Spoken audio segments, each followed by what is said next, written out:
សួស្តីបងប្អូនទាំងអស់គ្នាតោះស្វាគមន៍ការចូលមកកាន់វីដេអូមេរៀនជាថ្មីបន្តទៀតថ្ងៃនេះគឺអ្នកគ្រូនឹងបង្ហាញអំពីវីដេអូបដូរពណ៌ដែលយើងជ្រើសរើសជាមួយនឹងពណ៌ក្រហមបែក cherry សម្រាប់សក់បងប្អូនស្រីគឺយើងមុនពេលធ្វើសេវាកម្មជូនភ្ញៀវគឺបងប្អូនអរគ្នាត្រូវស៊ើបប្រវត្តិសក់របស់គាត់តើធ្លាប់ឆ្លងកាត់អ្វីខ្លះចឹងសក់របស់គាត់ធ្លាប់ឆ្លងកាត់ការលេងពណ៌បងប្អូនឃើញខាងចុងមកហ្នឹងធ្លាប់អ៊ុតត្រង់ធ្លាប់លេងពណ៌ឲ្យសក់ដែលខ្មៅប្រហែលជាមកដល់មួយចាអាមនេះគឺជាសក់ដែលដុសថ្មីចឹងសក់ដែលគាត់ដុសថ្មីនេះគឺជាសក់ដែលអត់ធ្លាប់ឆ្លងកាត់ការអ៊ុតហើយនឹងការដូរពណ៌អីទេចឹងគាត់ចង់តឡើងពណ៌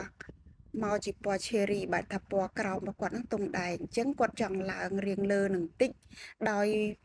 ធ្វើមិនឲ្យមានពណ៌ cherry អញ្ចឹង cherry បែកក្រហមក៏បាន cherry បែកស្វាយបន្តិចក៏បានដែរប៉ុន្តែគាត់ថាអត់ចង់មើលទៅ 3D ខ្លាំងទេដោយសារគាត់ជាគ្រូបង្រៀនអឺសិស្សភាសាអង់គ្លេសថ្នាក់ប្រហែលជាក្មេងៗ15 16ឆ្នាំដែរអញ្ចឹងគាត់អត់ចង់ក្រហមខ្លាំងពេកទេគ្រាន់តែចង់តឡើងឲ្យវាបែក cherry បែបស្រាលស្រាលអញ្ចឹងអូខេនៅពេលដែលយើងដឹងអំពីតម្រូវចិត្តរបស់ភ្ញៀវហើយយើងមកធ្វើការដំឡើងពណ៌សក់របស់គាត់នៅសក់ធម្មជាតិដែលដុសមកមួយច្អាមបងប្អូនមកមួយច្អុលដៃចាមួយច្អុលឲ្យដុសមកជាងអ្នកគ្រូធ្វើការលាយពណ៌ព្រោះថាយើងដឹងក្រុមពណ៌សក់របស់គាត់đấyគឺក្រហមបែក cherry ចឹងយើងមុននឹងពេលភ្លាមយើងដាក់ក្រហមទេគឺអ្នកគ្រូចាប់ផ្ដើមជ្រើសរើសជាមួយនឹងពណ៌ធម្មជាតិដើម្បីដំឡើងសិនដោយយើងលាបបដិញពីចុងសក់ទៅដល់គល់ណាអ្នកទាំងអស់គ្នាយើងធ្វើម៉េចឲ្យពណ៌សក់របស់យើងបដិញពីចុងសក់ឲ្យទៅដល់គល់បើកាលណាយើងលាបពីគល់បដិញមកចុងចឹងអាគល់ហ្នឹងវាទៅជាពណ៌ដិតខ្លាំងហើយកណ្ដាលហ្នឹងអត់ចេញពណ៌ហើយចុងហ្នឹងចេញចឹងតោះឥឡូវក្បួនលាបណាអ្នកទាំងអស់គ្នាគឺយើងចែកសក់ដូចអ្នកគ្រូប្រាប់ពីមេរៀនមុនចឹង A B C ចឹងចំណុច A គឺជាសក់ថ្មីខ្ចីងាយស្រួលស្រូបពណ៌លឿនចំណុច B គឺជាចំណុចដែលសក់ធម្មជាតិចាសក់ខ្មៅធម្មជាតិជាសក់ដែលយើងត្រូវតែលាបមុនរីឯចំណុច C គឺជាពណ៌ដែលធ្លាប់ឆ្លងកាត់ការលាបពណ៌ហើយអញ្ចឹងអ្វីដែលយើងត្រូវលាបគឺយើងលាបចំណុច B មុនណាចំណុច A គឺអត់យើងទុកណាហើយជាមួយថ្នាំងដៃកន្លះហ្នឹងគឺយើងទុកវាសិនកុំតាន់អាចលាបចំណុច A យើងមកលាបចំណុច B មុនអញ្ចឹងនៅពេលដែលទាំងអស់គ្នាដឹងគោលដៅហើយដូចសពដងដែលអ្នកគ្រូតែងតែបង្ហាញអញ្ចឹងมันប្រកាសថាយើងលាបចំណុច B មុនទេណាដូចជាមានថ្នាំលាបស្កូវខ្លះគឺយើងលាបចំណុច A មុនហ្នឹងហើយអាហ្នឹងលុបស្កូវតែអានេះគឺយើងលាបដំឡើងពណ៌ហ្នឹងហើយអញ្ចឹងលុបស្កូវហ្នឹងដូចគ្នាបើលាបថ្នាំខ្មៅអូខេយើងលុបស្កូវយើងលុបពីចំណុច A មុនប៉ុន្តែពេលដែលយើងលាបថ្នាំពណ៌គឺយើងត្រូវតែលាបចំណុច B មុនដូចគ្នាហ្នឹងហើយអញ្ចឹងយើងចាប់ផ្ដើមលាបចំណុច B សិនណាចឹងចំពោះថ្នាំរបស់យើងគឺអ្នកគ្រូជ្រើសរើសពណ៌ធម្មជាតិដើម្បីលាបបដិញវាពីចុងទៅដល់គល់អញ្ចឹងនៅពេលដែលសក់ដែលគាត់តម្លើងពណ៌ក្រហមគឺធ្វើម៉េចយើងឲ្យសេរីអាសក់គល់យើងនោះឲ្យតែ level ប៉ុណ្ណាសក់ក្រោមពេលយើងដាក់ប្រភេទ cherry បែកក្រហមហ្នឹងគឺវាចេញហើយវាឡើងតែបន្តិចគេអញ្ចឹងយើងមិនបាច់ចាំប្រើ0.3ដើមទេដើម្បីកុំឲ្យពណ៌របស់យើងវាស្រស់ពេកកាលណាវាស្រស់ពេកមិនមែនជាតម្រូវចិត្តរបស់អតិថិជនព្រោះគាត់ចង់បានពណ៌រាងស្រាលពណ៌ស្រាលហ្នឹងគឺជាពណ៌តិចតិចពណ៌ព្រឿងបែកក្រហម cherry តិចតិចមិនដិតខ្លាំងមិន 3D ខ្លាំងអញ្ចឹងយើងកុំឡាប្រើជាមួយនឹង0.3ដើមវាធ្វើឲ្យផ្ទៃ background ពណ៌របស់យើងហ្នឹងវាឡើងស្រស់នៅពេលដែលយើងសកាត់ក្រហមទៅក្រហមឆេះក្រហមថ្លាក្រហមចាំងក្រហមចាស់អញ្ចឹងកុំឲ្យក្រហមចាស់ឲ្យវាមានស្រមោលមកលុបបានន័យថា level ហ្នឹងត្រឹម level 5អីគឺយើងសកាត់ពណ៌ក្រហមហ្នឹងទៅវាទៅហើយអញ្ចឹងយើងប្រើជាមួយនឹងពណ៌ធម្មជាតិដើម្បីលាបគល់សក់របស់គាត់ហ្នឹងឲ្យឡើងមក level ត្រឹម level 6អីបានហើយណាអ្នកទាំងអស់គ្នានេះឲ្យប៉ិនចុងសក់គាត់ហ្នឹងណាចាំមកអូនឃើញណាអ្នកគ្រូជ្រើសរើសពណ៌ធម្មជាតិណា7.0ណាគឺជាពណ៌ខ្ទង់ level អត់ដល់ថា7ចាស់ហ្នឹងហើយចឹងយើងមើលពណ៌នេះគឺជាពណ៌ដែលនៅចុងសក់គាត់ហ្នឹងតែម្ដងគឺយើងលាបបដិញពីចុងសក់គាត់នឹងធ្វើមកខ្មៅហ្នឹងឡើងទៅដល់គល់ប៉ុន្តែយើងចន្លោះគល់ចំណុច A ហ្នឹងពីថ្នាំងដៃគឺយើងអត់ធ្វើការលាបទេចាអូខេក្បួនលាបអញ្ចឹងបងប្អូនកាលណាដែលអ្នកទាំងអស់គ្នាយល់ពីក្រុមពណ៌សក់គឺអ្នកទាំងអស់គ្នានឹងអត់មានការច្រឡំជាមួយនឹងពណ៌សក់ទេដាក់សក់ភ្ញៀវគឺកម្រខុសបើសិនជាយើងស្គាល់ពីក្រុមពណ៌សក់ សក់ពណ៌ខ្មៅពណ៌ធម្មជាតិពណ៌ត្នោតពណ៌ក្រហមពណ៌ទឹកក្រូចពណ៌លឿងពណ៌ស្លែហ្នឹងហើយពណ៌ក្រហមពណ៌ស្វាយពណ៌អឺស្លែបើអ្នកទាំងអស់គ្នាយល់ពីក្រុមពណ៌សក់ទាំងអស់ហ្នឹងហើយគឺអ្នកទាំងអស់គ្នាដាក់អត់ច្រឡំទេចាអញ្ចឹងពណ៌អតិជនយើងត្រូវការគឺពណ៌ក្រហមបែកឈេរីហើយយករៀងមលុបបានន័យថាយករៀងព្រឿងមិនយកដិតខ្លាំងវាលើសពីពណ៌ធម្មជាតិសក់គាត់នេះគឺធម្មជាតិណាចុងសក់ប៉ុន្តែគល់គឺខ្មៅដុះមកថ្មីអញ្ចឹងអ្វីដែលយើងត្រូវសេរីគឺយើងសេរីគល់សក់គាត់សិនកុំតន់អាសេរីចុងសក់ណាអ្នកទាំងអស់គ្នាគឺយើងសេរីអាសក់ធម្មជាតិគាត់នោះដើម្បីឲ្យឡើងពណ៌ស្មើចុងអូខេអ្នកទាំងអស់គ្នានេះគឺអ្នកគ្រូចាប់សក់ប៉ុណ្ណឹងផ្នែកខាងក្រោយចែកវាជា2យ៉ាងមកតបពីអ្នកគ្រូចាប់សក់គាត់រៀបរយរួចហើយអ្នកគ្រូធ្វើការលាបចាលាបសក់របស់គាត់ណាអ្នកទាំងអស់គ្នាឃើញគោលដៅទេណោះសក់របស់គាត់ដែលដុសមកហ្នឹងគឺនេះគឺយើងលាបផ្នែកសក់ខ្មៅសិនចាបែបហ្នឹងណាហើយគឺអ្នកទាំងអស់គ្នាកុំតន់អាលាបដល់គល់គឺយើងលាបតែសក់ខ្មៅសិនទេហ្នឹងហើយយើងចាត់ការសក់ខ្មៅសិនដោយយើងលាបកុំឲ្យប្រឡាក់ដៃរបស់យើងណាបើសិនជាអ្នកទាំងអស់គ្នាឲ្យប្រឡាក់គឺកុំឲ្យប្រឡាក់កូនដៃដែលកាន់ក្រាស់ដៃកាន់ក្រាស់យ៉ាងហ្នឹងណាកូនដៃចាកូនដៃនិងនាងដៃគឺយើងកុំឲ្យប្រឡាក់យើងលាបច្បឺតចឹងមកណាអ្នកទាំងអស់គ្នាហើយវីដេអូនៃការលាបថ្នាំនេះអ្នកគ្រូក៏បង្ហាញច្រើនដែរអញ្ចឹងអ្នកគ្រូគិតថាអ្នកទាំងអស់គ្នាអាចយល់បានអត់ពិបាកយល់ទេអញ្ចឹងនេះយើងទុកគល់ណាគឺយើងលាបធ្វើម៉េចកុំឲ្យប្រឡាក់ចុងហើយកុំឲ្យដល់គល់យើងមកសេរីសក់ចំណុច B អ្នកទាំងអស់គ្នាតន់ទេណោះចំណុច B គឺយើងត្រូវសេរីវាសិនអូខេអញ្ចឹងនៅពេលដែលយើងលាបក្រោយហើយចំហៀងសងខាងហើយរួចកុំតន់អាលលាបទៅដល់គល់អ្នកគ្រូបញ្ជាក់ណាកាលណាអ្នកទាំងអស់គ្នាលាបដល់គល់ផ្នែកខាងមុខឬផ្នែកគល់សក់របស់យើងនឹងចេញបែកលឿងខ្លាំងហើយអូខេ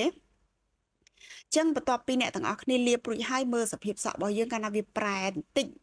គឺអ្នកទាំងអស់គ្នាមកតឡើងជាមួយនឹងពណ៌សណាបានន័យថាតឡើងភ្លឺអ្នកគ្រូអត់ជ្រើសរើសជាមួយនឹងប្រភេទពណ៌03ដើមទេព្រោះ03ដើមវាលើសម្សៅក្រោមម្សៅ highlight តែបន្តិចវាអាចធ្វើឲ្យសក់យើងបែកទឹកក្រូចអញ្ចឹងអ្នកគ្រូជ្រើសរើសជាមួយពណ៌សដោយសល់ថ្នាំពណ៌ធម្មជាតិយើងបន្តិចហ្នឹងដើម្បីតឡើងពណ៌យើងនេះឲ្យវាឡើងលឿនបានន័យថាយើងឲ្យវាឡើងលឿនតាន់ចុងណាហ្នឹងហើយអ្នកគ្រូបានថតភ្លឺទេដោយសារផ្ទះអ្នកគ្រូដាច់ភ្លើងអញ្ចឹងអ្នកគ្រូថតទៅល្ងឹតមែនទេអ្នកនរគ្នាឃើញវីដេអូនេះល្ងឹតទេហ្នឹងហើយថតទាំងល្ងឹតឲ្យអ្នកនរគ្នាមើលហើយក៏អត់បានរៀងដាច់នៃវីដេអូខាងដើមប៉ុន្តែវីដេអូនេះអ្នកគ្រូសង្ឃឹមថាអ្នកនរគ្នាអាចយល់ហើយដោយសារតែយើងលាបដដែលអញ្ចឹងនេះអ្នកគ្រូមកធ្វើការលាបតឡើងពណ៌ជាមួយនឹងពណ៌សរបស់យើងដើម្បីតឡើងពណ៌យើងហ្នឹងគឺអត់ឲ្យដល់គល់ដូចគ្នាហើយក៏មិនឲ្យប្រឡាក់ចុងដូចគ្នាចាតែបើសិនជាអ្នកទាំងអស់គ្នាលាបត្រូវអាចនឹងយឺតប្រយ័ត្នជាងនេះណាគឺកុំឲ្យប្រឡាក់ដៃដែលកាន់ក្រាស់ហ្នឹងគឺកូនដៃចាកដាលដៃគឺកុំឲ្យប្រឡាក់ណាដូចអ្នកគ្រូគាត់ថ្នឹកហើយគាត់អាចដឹងហើយថាគាត់ចាប់មិនអីមិនគឺឲ្យប្រឡាក់ចុងទេហ្នឹងហើយសក់របស់យើងណាអ្នកទាំងអស់គ្នាយើងត្រូវចាប់វាឲ្យមានរបៀបកុំឲ្យវាតាក់នេះគ្នាតែអញ្ចឹងវាពេលយើងវត្តទៅវាអាចនឹងប្រឡាក់ចុងហើយហ្នឹងហើយអាផ្នែកខាងក្រោយហ្នឹងគឺយើងចែកវាជាពីរទៅខាងឆ្វេងស្ដាំឆ្វេងខាងស្ដាំលាបអញ្ចឹងណាទាញសក់ឲ្យថឹងអូខេទាញសក់ឲ្យថឹងកុំឲ្យប្រឡាក់គល់ស្បែកក្បាលហ្នឹងហើយក៏កុំឲ្យប្រឡាក់ចុងសក់ដែរអូខេសក់កាលណាដែលយើងយល់គឺសក់មិនមែនសក់ពិបាកហ្នឹងគឺសក់ពណ៌ដិតទេណាអាសក់តម្លាក់បន្តិចតឡើងបន្តិចហ្នឹងតែយើងអត់ប្រយ័ត្នក៏វាអាចឡើងជ្រុលជួនភ្ញៀវកំងធម្មជាតិលេងចេញមកក្រហមឆេះភ្ញៀវអន់ចិត្តសលើតឲ្យមកតម្លាក់វិញអានោះវាខាតពេលយើងណាអញ្ចឹងកាលណាដែលយើងដឹងកម្រិតនៃសក់ឡើងប៉ុន្មាន level ហើយដឹងថាតម្រូវចិត្តភ្ញៀវសក់គាត់អត់ចង់បានក្រហមរៀងខ្លាំងទេអញ្ចឹងបើយើងនិយាយពីក្រុមពណ៌ក្រហមត្រឹម level 7ក្រុមពណ៌ក្រហមត្រឹម level 6 level 6វារៀងសតុំអញ្ចឹងបានន័យថា level 6យើងលាបក្រហមបែកឈេរីទៅវាក្រហមម្លប់បន្តិចដល់ level 7យើងលាបក្រហមបែកឈេរីទៅវារៀងស្រស់ក្រហមស្រស់បន្តិចដល់ពេល level 8យើងដាក់ក្រហមបែកឈេរីលាបពីលើទៅវាចេញកាន់តែស្រស់ដល់ពេល level 9យើងដាក់ក្រហមបែកឈេរីបន្ថែមស្វាយតិចទៅវាចេញបែប 3D បែបក្រហមស្វាយឈេរីចប់ហ្មងអាហ្នឹងណា ចឹងនៅពេលដែលភ្ញៀវគាត់ចង់តម្លើងពណ៌តាន់តិចគឺយើងតម្លើងបែបនេះយើងអាចប្រើជាមួយសូត្របៃដើមទេគឺយើងប្រើជាមួយនឹងថ្នាំពណ៌ធម្មជាតិបន្ទាប់មកយើងតម្លើងសបន្តិចដើម្បីវាឡើងពលឺឡើងលឿនហើយការលាបនេះផងដែរយើងមកធ្វើស៊ីចំណុចគល់សក់យើងនេះអញ្ចឹងយើងអត់មានអីទៅប៉ះពាល់ដល់ចុងសក់ទេកុំតន់តែអ្នកទាំងអស់គ្នាលាបរហូតពីគល់ដល់ចុងណែអាចុងនឹងឆេះអាគល់មិនតន់តម្លើងពណ៌ហងខូចសក់បាត់ហើយកុំសំអាងទៅលើលាងអ្នកទាំងអស់គ្នាកុំថាំងលាបមកលាបរហូតឲ្យចាំលាងចុងកុំសំអាងលើលាងកុំអាងលើអីមិនបាច់ឲ្យវាត្រូវទឹកថ្នាំទេចំណុចណាដែលមិនមែនជាចាំបាច់គោលដៅរបស់យើងគឺមិនបាច់ឲ្យចូលទេអូខេអ្នកទាំងអស់គ្នានេះអ្នកគ្រូលាប2 ដងណា2 ដងខ្លុំអញ្ចឹងអាទី1នោះទុក15នាទីអ្នកគ្រូបញ្យល់តិចដោយសារថតដាច់ណាអាទី1អ្នកគ្រូលាបចំណុច B ហ្នឹងគឺអ្នកគ្រូខ្លុំទុកប្រហែលជា15នាទីអ្នកគ្រូមកលាបលើកទី2ដល់លាបឲ្យដល់គល់បន្តិចហើយខ្លុំទុក10នាទីទៀតវា25នាទីណា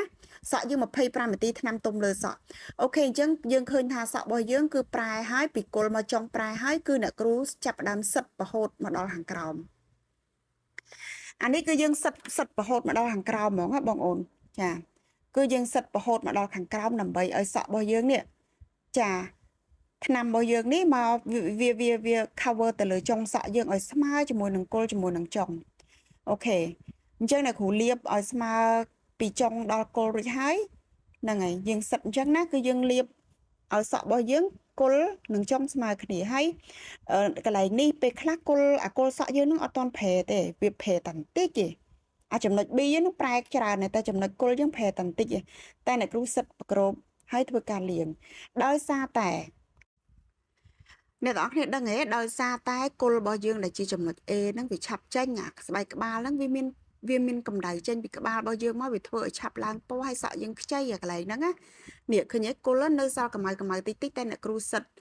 យកក្រាស់ញឹកអញ្ចឹងសិតវាឲ្យពណ៌របស់យើងមកដល់ខាងក្រោមហ្នឹងស្មើគ្នាហ្មងព្រោះគេអត់មានត្រូវការពណ៌ដិតទេគេយកតែធម្មជាតិបន្តិចទេយើងមិនបាច់ចាំទេណាអ្នកទាំងអស់គ្នាយើងមើលឃើញតែវារៀងប្រែប្រួលបន្តិចសិតវាសំខាន់គឺភ្នែកយើងវៃណាសិតគៀសទឹកថ្នាំពីគល់ហ្នឹងមកលាបដល់ចុងត្មងហ្នឹងហើយទឹកថ្នាំខ្លះដែលសល់ហ្នឹងក៏យើងគៀវាចោលទៅហ្នឹងហើយគល់របស់យើងនៅរៀងកម្ៅតិចឯអត់តន់ខ្លាំងទេតែកន្លែងនេះក៏យើងមិនអាចឲ្យវារៀងកម្ៅខ្លាំងដែរគឺយើងឲ្យវាមើលទៅថាអូវាប្រែហើយវាមិនកម្ៅទេណាវាប្រែអញ្ចឹងនៅពេលដែលយើងទៅលាងកក់បន្តិចគឺវាប្រែបាត់ប្រែមកពណ៌ធម្មជាតិទាំងអស់បាត់អាគុលឡើងលឿននេះអ្នកទាំងអស់គ្នានេះកន្លែងនេះអ្នកគ្រូបើកភ្លើងយើងមើលឃើញម្លប់អញ្ចឹងពណ៌ដែលយើងដាក់អូខេអញ្ចឹងបន្តិចទៀតនេះគឺអ្នកគ្រូបន្ទាប់ពីពណ៌វាចេញស្មើហើយអ្នកគ្រូដាក់ពណ៌នេះពណ៌2ហ្នឹងណាពណ៌2ដែលអ្នកគ្រូចូលហ្នឹងហើយសក់របស់គាត់នៅនឹងក្បាលហ្នឹងគឺពណ៌ធម្មជាតិហើយពណ៌ធម្មជាតិហើយអញ្ចឹងនៅពេលដែលសក់គាត់ពណ៌ធម្មជាតិហើយអ្នកគ្រូមកសិតកន្លែងនេះណាគឺយើងមើលណាសក់កាលណាគៀនសក់ភ្ញៀវអីហ្នឹងយើងជូតនៅពេលដែលយើងលាបសពអស់ហើយគឺយើងទុកឲ្យសក់ហ្នឹងបាន15នាទីសិនទៅចាំយើងចាកន្លែងនេះគឺអ្នកគ្រូសិតគៀសទឹកថ្នាំមិញណាអ្នកគ្រូសិតគៀសទឹកថ្នាំមកពណ៌ធម្មជាតិហ្នឹងចេញម្ដងហើយអ្នកទាំងអស់គ្នាបានឃើញទេមិញហ្នឹងយើងសិតពីគល់មកដល់ចុងហើយយើងប្រហូតគៀសទឹកថ្នាំចេញអស់ហើយអ្នកគ្រូលាយទឹកថ្នាំជាមួយនឹង2ពណ៌មិញហ្នឹងគឺអ្នកគ្រូយកមកដាក់ពីលើតែម្ដងចឹងកន្លែងនេះអ្នកទាំងអស់គ្នាឆ្ងល់ហើយមកអត់ព្រមសួរគ្រូថាអ្នកគ្រូចុះកន្លែងហ្នឹងយើងមិនលាងសិនតែចាំដាក់ហ្នឹងយើងលាងក៏បានដែរប៉ុន្តែដោយសារតែចេះព្រោះសក់របស់គាត់វាធម្មជាតិដែរទេអញ្ចឹងយើងសិតគៀសទឹកថ្នាំធម្មជាតិហ្នឹងចេញយើងមកបន្ថែមក្រហមបាយឈេរីនេះចាក្រហមបាយឈេរីហ្នឹងដាក់ពីលើទៅឲ្យសក់របស់គាត់ហ្នឹងមានធម្មជាតិហើយស្រេចអីអញ្ចឹងវាចូលគ្នាទៀតហើយមិនបាច់ចាំតលាយពណ៌ធម្មជាតិអីទៀតអញ្ចឹងយើងគ្រាន់តែសិតគៀសទឹកថ្នាំទៅមិនបាច់ជូនភ្ញៀវទៅកក់ទៅលាងអីទេយើងសិតគៀសទឹកថ្នាំមកពណ៌ធម្មជាតិនឹងអស់លើសក់ជាមួយក្រាស់ញឹកណាយើងសិតបន្តិចទៅយើងធ្វើការលាបដោយលាបប៉ើងដោយអ្នកគ្រូអញ្ចឹងមកដាក់វាមកចំហៀងចឹងទៅមកហើយកុំលាបឲ្យថ្នាំរបស់យើងពោកលើស្បែកក្បាលពេកអញ្ចឹងអ្នកគ្រូសូមរំលឹកអ្នកទាំងអស់គ្នាមួយប្រយ័ត្នណាបើអ្នកទាំងអស់គ្នាធ្វើខ្លួនឯងក៏ប្រយ័ត្នបើអ្នកទាំងអស់គ្នាឲ្យកូនជាងលាបក៏អ្នកទាំងអស់គ្នាប្រយ័ត្នក្រហមគុលប្រយ័ត្នកន្លែងហ្នឹងបញ្យល់គាត់ណាគឺឲ្យគាត់លាបថ្នាំឲ្យស្មើប្រែប្រួលសិតប៉ើងស្រទាប់ស្ដើងច្បូតឲ្យស្មើហើយយើងគៀសកាឡារែកបានន័យថាយើងឆែកបញ្ឈរសក់យើងផ្ដេកសក់យើងប្រឆិតសក់យើងម៉ាស្សាសក់យើង ច្បូតយើងឲ្យទឹកថ្នាំយើងចូលឲ្យសពសរសៃទាំងអស់ហើយឲ្យវាស្មើគ្នាទៅពណ៌យើងចេញមកគឺវាជ្រងស្មើតាំងពីគល់រហូតដល់ចុងអូខេអ្នកទាំងអស់គ្នាតិចនិចមួយនេះអ្នកគ្រូបញ្យល់លម្អិតណាសក់ភ្ញៀវកាលណាគាត់ចង់បានប្រែពីធម្មជាតិឡើង level ត្រឹមតែ1ទៅ2 level បានន័យថា level 6ឬក៏ level 7 ធំ level 6ឬក៏ level 7អ្នកទាំងអស់គ្នាមិនបាច់ចាំលាងសក់អាទឹកទី1របស់គាត់ហ្នឹងទេគឺយើងអាចត្រឹមតែគៀសទឹកថ្នាំហ្នឹងឲ្យអស់ពីសក់ហើយយើងលាបពណ៌អីបញ្ចូលក៏បានដែរអាហ្នឹងវាចេញបានន័យថាវាស្រាលស្រាលវាកម្ៅប៉ុន្តែបើសិនជាគាត់ចង់បានពណ៌ស្រស់ដែល level ពណ៌ស្រស់ដិតដែលចាប់ដើមពី level 8 9ទៅគឺយើងត្រូវលាងសក់គាត់មកតង់ចេញសិនដើម្បី check ថាសក់គាត់បាន level ប៉ុន្មានទៅយើងដាក់ពណ៌ទៅវាចេញណាអ្នកទាំងអស់គ្នាតន់ឡើយនេះហេបើសិនជាអ្នកទាំងអស់គ្នាអត់តន់ឡើយនេះអាចឆាតសួរគ្រូម្ដងទៀតបានអ្នកគ្រូនឹងបញ្យល់តាម Telegram ម្ដងម្នាក់សម្រាប់អ្នកអត់យល់ណាដោយសារតែពណ៌របស់គាត់នេះគឺគាត់យករៀងធម្មជាតិដែរទេអញ្ចឹងមកន័យថាក្រុមពណ៌ក្រហមរបស់គាត់នេះគឺសក់ដែលគាត់លាងនេះយើងទៅឡើងត្រឹមតែ level 6អីហ្នឹងគឺយើងដាក់ហើយ level 6បន្តិចឬក៏7អីហ្នឹងយើងសកត់ទេហ្នឹងហើយយើងដាក់ពណ៌ហើយអញ្ចឹងគឺអ្នកគ្រូច្បូតទឹកថ្នាំហើយគឺអ្នកគ្រូលាបយកតម្រងអត់ចាំបាច់តែការច្បូតទឹកថ្នាំនេះក៏ដែរបើកាលណាអ្នកទាំងអស់គ្នាទឹកថ្នាំគាត់នៅសល់ពេញដើមសក់សិតសក់ធម្មជាតិធម្មតាមិនយើងមិនដាក់ពណ៌ធម្មជាតិមែនទេអ្នកទាំងអស់គ្នាអញ្ចឹងយើងមកដាក់ក្រហមឲ្យទឹកថ្នាំនៅពេញសក់នេះដាក់ក្រហមមកចូលអញ្ចឹងបានជាអ្នកគ្រូឲ្យយកក្រាស់ញឹកហ្នឹងមកសិតគៀសទឹកថ្នាំធម្មជាតិគាត់ចេញពីលើសក់ឲ្យអស់សិនយើងមិនបាច់ចាំលាងទេឲ្យវានៅសល់ត្រឹម 10% លើសក់បានហើយយើងមកដាក់ពណ៌ក្រហមបែកឈេរីយើងនេះលាបឲ្យសពណាលាបម៉ាសាឲ្យសពលើសក់ទៅវាចូលល្អណាអ្នកទាំងអស់គ្នាយើងធ្វើបែបនេះគឺចូលល្អហ្មងនេះចាហ្នឹងហើយឃើញទេគឺយើងលាបឲ្យស្មើអញ្ចឹងមកចាបន្ទាប់ពីយើងលាបរួចហើយយើងឆែកមកចំហៀងរួចយើងលាបពីលើប៉ើងទៅលើបន្ទាប់មកយើងលាបពីក្រោមតម្លាក់ចុះក្រោមវិញហើយយើងឆែកវាប្រឆិតយើងធ្វើកាឡាសណាញ់ណាដើម្បីឆែកសក់ចាគៀសវាកន់វាឆ្អឹងឲ្យវាមានកាឡារែកកាឡាអីណាទៅសក់របស់យើងហ្នឹងថ្នាំរបស់យើងហ្នឹងចូលទៅសពហ្នឹងហើយកុំឲ្យថ្នាំយើងពកលើស្បែកក្បាលសក់ណាកាលណាយើងលាបយើងត្រូវមានជំនាញក្នុងការសិតដែរណាអ្នកទាំងអស់គ្នាហើយសក់ប្អូនស្រីអ្នកគ្រូអត់ទាន់លាបដល់ចុងពេកទេអ្នកទាំងអស់គ្នាហេតុអីដោយសារអ្នកគ្រូតម្រូវឲ្យគុលហ្នឹងវាចេញស្មើឬព្រោះចុងរបស់យើងហ្នឹងមានពណ៌ស្រស់ហើយអ្នកគ្រូខ្លាចទុកយូរទៅអាសក់ដែលគាត់ចុងរបស់គាត់ហ្នឹងទៅជាក្រហមខ្លាំងចឹងអ្នកគ្រូអត់ទាន់លាបចុងឯនេះចុងទុកសិនហ្នឹងហើយគឺយើងលាបចំណុច A និងចំណុច B រីឯចំណុច C ចុងសក់ហ្នឹងគឺអ្នកគ្រូទុកសិនគាត់ដើម្បីកុំឲ្យកតុយហ្នឹងវាបែកឈេរីក្រហមខ្លាំងចាហើយសម្រាប់សក់ប្រភេទនេះបើអ្នកទាំងអស់គ្នាលាយស្វាយបែកមកខុតបន្តិចចូលទៅក្នុងធីមក្រហមហ្នឹងក៏បានដែរតែមិនមែនវាបែកធីមស្វាយណាអ្នកនរគ្នាក្រហមបែកស្វាយនឹងផ្សេងមួយទៀតអានេះធីមក្រហមវាបែកស្វាយបន្តិចនៅខាងក្នុងហ្នឹងតែសឹងថាស្វាយហ្នឹងវាតិចមែនទែនភាគរយគឺវាក្រហមឈេរីច្រើនជាងចាចឹងការតិចនិចលាយនេះអ្នកគ្រូអត់មានបន្ថែមជាមួយនឹងសេរ៉ូម 3D អីបន្តិចបន្តួចដូចពីមុនអ្នកគ្រូបង្ហាញអ្នកទាំងអស់គ្នាដោយសារតែគាត់ចង់បានធម្មជាតិអ្នកគ្រូចង់ឲ្យវាស្រស់ព្រោះឲ្យខ្លាចខុសតម្រូវចិត្តភ្ញៀវហ្នឹងហើយចឹងការលាបអ្នកទាំងអស់គ្នាមើលណាគឺអ្នកគ្រូលាបបែបនេះហើយជើងសក់ហ្នឹងគឺយើងលាបបែបរៀងប្រសាចពីលើកុំឲ្យលាបរហូតដល់ប្រឡាក់ដល់គល់សក់អាទូចឹងកាលណាដល់គល់ពេកវាអាចនឹងក្រហមខ្លាំងនៃផ្នែកគល់សក់ផ្នែកខាងមុខពេលដែលយើងលាបចំណុចគល់នេះគឺអ្នកទាំងអស់គ្នាលវាសភ្នែកលវាសយ៉ាងម៉េចគឺយើងលវាសទៅមើលមុខភ្ញៀវខ្លះគឺគាត់មានបញ្ហាអាឡែហ្ស៊ីនៅនឹងស្បែករបស់គាត់គ្រាន់ប៉ះថ្នាំក្រហមតិចទៅឡើងកទួលជើងសក់នឹងក្រហមមុខគាត់ហើយជាងជូតឲ្យលឿនសលៃសើមានហ្នឹងយកជូតឲ្យលឿនណាអ្នកទាំងអស់គ្នាហើយយើងជូតជើងសក់នឹងតិចមកយើងជូតមកវាក្រហមជាប់ហើយមិនបាច់ចាំលាបឲ្យច្រើនពេកទេអូខេអ្នកទាំងអស់គ្នាយើងជូតហើយគឺយើងដឹងថាអូសក់របស់យើងណាអាផ្នែកខាងមុខហ្នឹងគឺវាចូលល្អហើយចំណុច A ចំណុច B របស់យើងហ្នឹងគឺទឹកថ្នាំរបស់យើងស្មើល្អហើយហ្នឹងហើយអញ្ចឹងយើងជូតគៀនហ្នឹងយើងជូតឲ្យស្អាតtake care ភ្ញៀវណាកុំឲ្យមានបញ្ហារោលមុខគាត់កុំឲ្យមានបញ្ហាសក់របស់គាត់នឹងក្រហមគល់ពេកហ្នឹងហើយយើងចាប់ផ្ដើមឆែកពីចំហៀងហ្នឹងមកយើងឆែកផ្ដេកប្រឆិតប្រឈោហើយយើងមកតប់ម៉ាសានៅចំណុចណាដែលមាន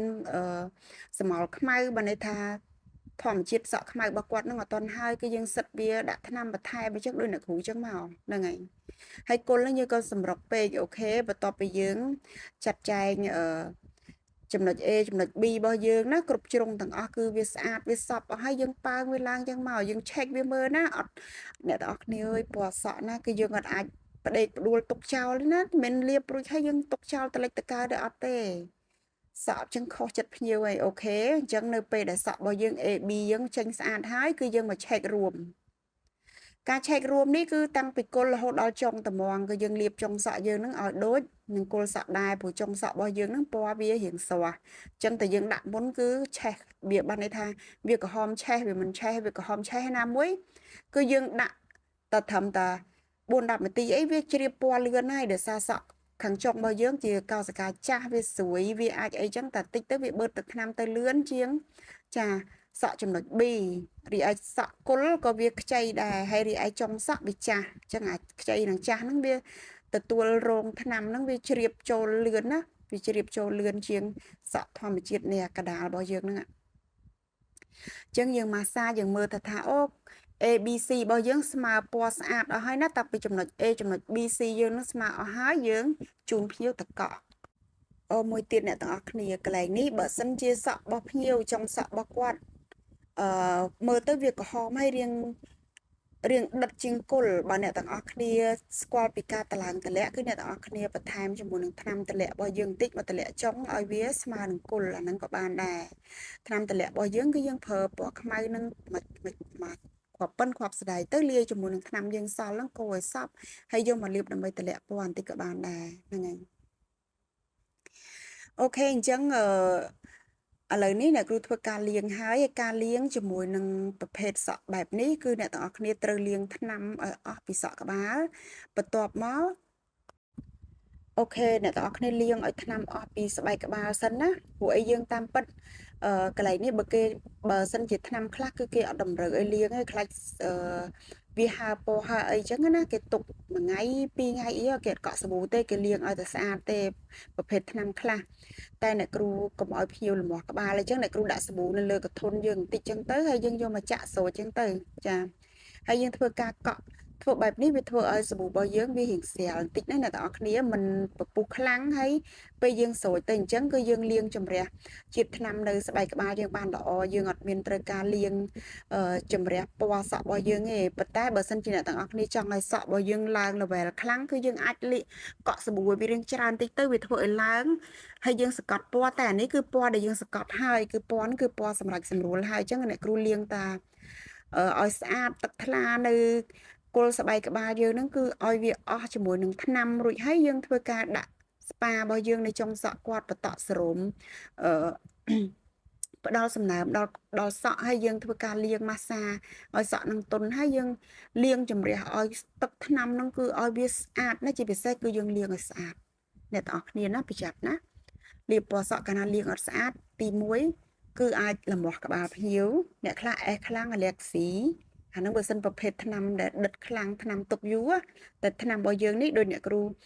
រៀនជាមួយអ្នកគ្រូគឺអ្នកគ្រូអត់ឲ្យទុកថ្នាំលើស1ម៉ោងលើស្បែកក្បាលហើយអត់ឲ្យលាបដល់គល់លេចឹងវាអត់សូវមានបញ្ហាហើយថ្នាំប្រភេទដែលអត់សូវ level ខ្លាំងគឺវាមានភាពអមញ្ញខ្លាំងហើយប្រភេទថ្នាំត្រឹមធម្មជាតិចឹងវាអត់សូវក្រាស់ដូចជាប្រភេទ03ដើម04ដើមឬថ្នាំ highlight វាមានជាតិអាម៉ូញ៉ាច្រើនវាធ្វើឲ្យរមាស់ស្បែកក្បាលអូខេអញ្ចឹងអ្នកទាំងអស់គ្នាណានេះភ្ញៀវមកពេញហាងអ្នកទាំងអស់គ្នាហើយដាច់ភ្លើងទៀតអញ្ចឹងអ្នកគ្រូឆ្លៀតធ្វើវីដេអូហើយសក់បងស្រីនេះអ្នកគ្រូថតនេះដោយយើងដាក់ភ្លើងពលឺប៉ុណ្ណឹងនៅក្រៅគឺវាពណ៌ស្មើខ្លាំងមែនទែនបងប្អូនអរគ្នាអញ្ចឹងអ្នកគ្រូធ្វើការគៀបណាគៀបឲ្យអ្នកទាំងអស់គ្នាមើលហើយការដាក់ពណ៌នេះគឺអ្នកគ្រូលាងរួចហើយអ្នកគ្រូសួរគាត់ទៀតអ្នកគ្រូសួរថាអូនបើសិនជាខ្ញុំលាងសក់អូនទៅដោយសារអីដោយសារតែយើងមើលពណ៌ដឹងដោយសារដាច់ភ្លើងអញ្ចឹងទៅពណ៌ដែលរៀងត្រឹមធម្មជាតិនេះខ្លាចលោថាគាត់អត់ស្រឡាញ់វាល្ងិតពេកគាត់ចង់បានស្រស់ជាងនឹងឬក៏គាត់ចង់បន្ថែមឲ្យវាដិតជាងនឹងអូនអាចកំងបងបានបងធ្វើឲ្យម្ដងទៀតអត់គិតលុយគិតអីទេធ្វើមកស្អាតជូនគាត់ហ្មងតែនៅពេលដែលខ្ញុំគិតយើងជាជាងត្រូវចេះម៉ែទឹកចិត្តគាត់ យើងនឹងថាគាត់ជាគ្រូឯពណ៌ដែលគាត់ត្រូវការគាត់ជាសកលសង្គមធ្វើម៉េចឲ្យស្មើឲ្យស្អាតប៉ុណ្ណឹងគឺគាត់ចិត្តគាត់ដែរអញ្ចឹងពណ៌ដែលអ្នកគ្រូដាក់នេះអ្នកគ្រូនិយាយប្រការហើយកុំឲ្យភ្ញៀវអឺអត់ពេញចិត្តហើយបើសិនភ្ញៀវអត់ពេញចិត្តក៏យើងតម្រូវចិត្តគាត់ដែរគឺធ្វើម្ដងទៀតជូនគាត់ប៉ុន្តែនៅពេលដែលអ្នកគ្រូគៀបហើយគឺគាត់និយាយថាគាត់ពេញចិត្តខ្លាំងមែនទែនពណ៌ប៉ុណ្ណឹងគឺជាពណ៌ដែលគាត់ស្រឡាញ់ខ្លាំងហើយគាត់សុំរូបឲ្យអ្នកគ្រូថតរូបឲ្យគាត់ឲ្យសែនឲ្យគាត់ផងព្រោះពណ៌ហ្នឹងគឺគាត់ចង់លាបយូរតែលាបឡៃណាអត់បានទេស្អីកំង cherry បន្តិចគាត់ថាច្រើនតែទៅស្រស់បើមិនអញ្ចឹងគាត់តម្លាក់មកពណ៌ធម្មជាតិវិញហ្នឹងហើយប៉ុន្តែសារនេះគឺបានយើងជាជាងត្រូវយល់ថាគាត់ជាគ្រូបង្រៀនសិស្សអញ្ចឹងពណ៌ cherry គឺជាពណ៌ដែលក្រហមដិតខ្លាំងมันវាចំ cherry ហើយគាត់មកប្រាប់ថាពណ៌ cherry អូនបងអូនយល់ពណ៌ cherry គឺក្រហមដិតខ្លាំងបែកស្វាយបន្តិចបានស្អាតគាត់ថាអត់ទេខ្ញុំជាគ្រូត្រូវការរៀងធម្មជាតិអញ្ចឹងគឺយើងដាក់ក្រហមបន្តិចបែករៀងធម្មជាតិនឹងបន្តិចទៅហ្នឹងហើយអញ្ចឹងអត់មានធីមពណ៌លឿងទេណាបងប្អូនមិញអ្នកគ្រូមានបញ្ចូលលឿងទេគឺអ្នកគ្រូបញ្ចូលពណ៌ធម្មជាតិបន្ទាប់ពីធម្មជាតិហើយគឺយើងជ្រើសរើសជាមួយនឹងពណ៌ក្រហមបែក cherry ពីរហ្នឹងមិនបញ្ចូលគ្នាហ្នឹងហើយអញ្ចឹងទៅសក់របស់គាត់គឺបានប៉ុណ្ណឹងអូខេហើយនៅពេលដែលយើងធ្វើសេវាកម្មជូនភ្ញៀវទៅភ្ញៀវពេញចិត្តសប្បាយចិត្តគាត់ស្រឡាញ់វាជាក្តីសុខរបស់ជាងណាបងប្អូនអរគ្នាអញ្ចឹងយើងត្រូវមើលដែរណា cherry ពិតប្រកបបើអ្នកខ្លះដែលគេមិនគ្រូគាត់ប្រកាសជាចង់បានក្រហមជាងហ្នឹងហើយបែកស្វាយបន្តិចហើយរៀងស្រស់ក្រហមស្រស់ជាងហ្នឹងបែកស្វាយបន្តិចអាហ្នឹងมันចំ cherry ហើយគាត់ cherry របស់គាត់នេះគឺវាជាប្រភេទដែលស្រាលដែលទាបមិនសូវចាំងជះវាលើសពីធម្មជាតិបន្តិចมันក្រហមស្រស់ចាក្រហមដែរតែមិនស្រស់គឺល្មមណា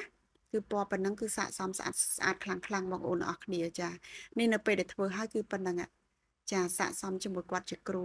អញ្ចឹងបងប្អូនអរគ្នានៅពេលដែលយើងដាក់សក់ជូនភ្ញៀវទៅភ្ញៀវពេញចិត្តគឺយើងអាច